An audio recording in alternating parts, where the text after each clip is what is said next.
আজ ধরো প্রতি ঘরে ঘরেই কিন্তু হনুমান চালিসা নয় পড়া হয় নয় চালানো হয়, এবং হনুমানজিকে মোটামুটি সবাই আমরা পুজো করে থাকি, রাইট?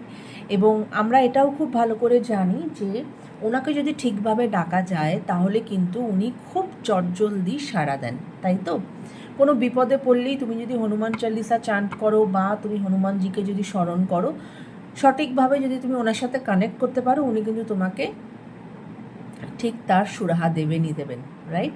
তো আজকে আমি একটা সুইচ ওয়ার্ড বলে দিচ্ছি যেটা তোমরা চান্ট করতে পারো। সেটা কি switch word? That is Bajrang magic begin now. ঠিক আছে, এটার অর্থটা কি? এটার অর্থটা হচ্ছে এটাই যে হনুমানজির যখন ম্যাজিক শুরু হয় আমাদের কাছে বা আমাদের সামনে, তখন আমাদের সামনে কোনো ইভিলস, কোনো নেগেটিভিটি, কোনো কিছু কিন্তু দাঁড়াতে পারবে না।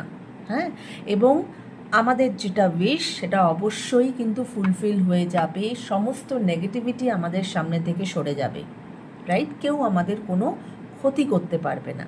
তাই যত পারো এই ওয়ার্ডটাকে চান্ট করে যেও, রাইট?